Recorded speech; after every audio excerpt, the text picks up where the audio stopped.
there are about 65 countries that want to host World Peace One concerts that we have been in direct communication with.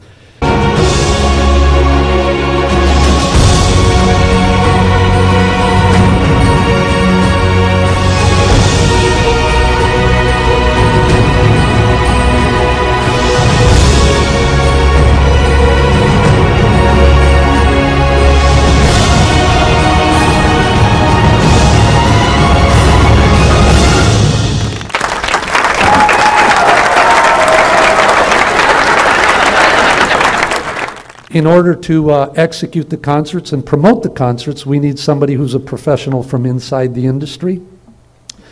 And the one that I found most interesting from our point of view, who is a professional and who cares enough about our cause also, is Gabe Reed here of Gabe Reed Productions. And I would like to turn the microphone over to Gabe. We're very grateful to have Gabe on our team as well.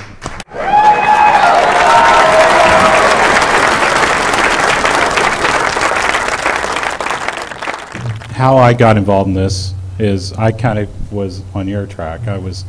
Doug approached me, we met through a mutual friend, and he was telling me about this world peace thing and things like that, and I'm like, oh, you know, that's a bunch of hippie stuff and things like that. But the funny thing is I do shows all over the world, and we just got back from India where Guns N' Roses was playing, and the thing about music is it's like a universal language.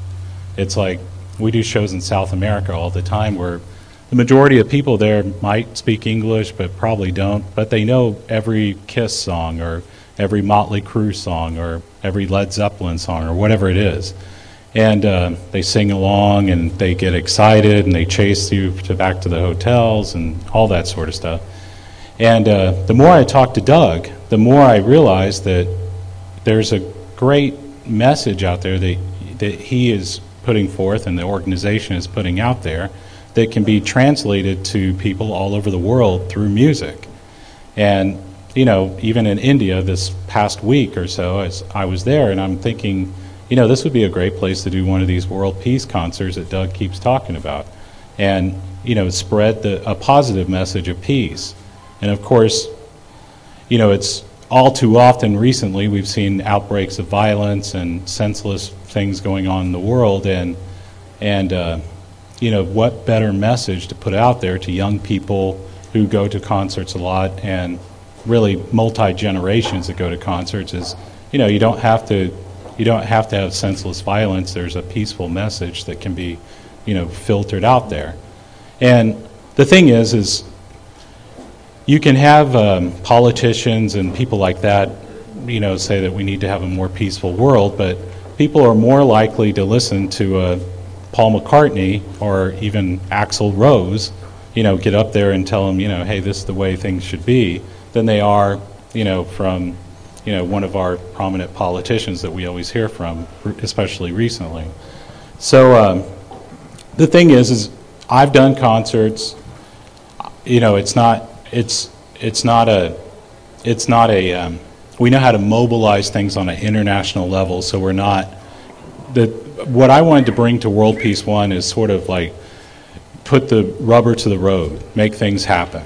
Let's make this a reality. Get people on the airplane, let's put them over in South America, let's go to Korea, let's go to China, you know, and put the concerts together and just put the reality into this thing, because I think it's an important cause.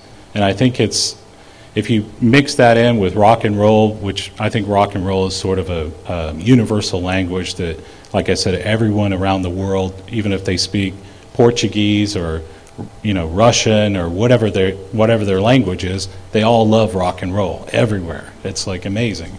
I mean, just a few months ago, we were in Paraguay with another band that I was promoting there, and Paul McCartney was there at the hotel, you know, and he had just gotten off stage, and he was at the hotel, which was very bizarre that we met Paul McCartney there, but he just got off stage playing for 100,000 people who did not speak English. They didn't know any, you know, majority of the country doesn't speak English there, but they knew every one of those Beatles songs. You know, it was just universal feeling that everyone there was excited to meet him and all that sort of stuff. So that's kind of where I'm coming up from on this thing is, you know, of course there's I love the whole idea of the immersion idea and all that stuff, but, you know, my deal is a rock concert is a basic thing. It's like a real human connection that the performers have with whatever people that they're playing before. And I think that if you mix that element in with a positive world peace message, you know, a comprehensive strategy here, I think you're going to have a really winning strategy that the whole world's going to be excited to see.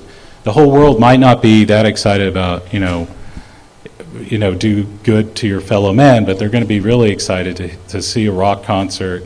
And, you know, if we can mix in there that, you know, maybe you should give peace a chance, as John Lennon used to say, then I think that you're going to have a overwhelming trend in the world where people are going to be excited not only about seeing the concerts, but maybe participating in the 360 approach here of all these other concepts that you're hearing about here on the stage. So anyway, that's sort of where I'm coming from. I think it's going to be a great experience, a great ride. We'll see where it comes out in, you know, 10 years from now, but I think it's going to be quite a impact on the world, and we'll see how it goes. With that,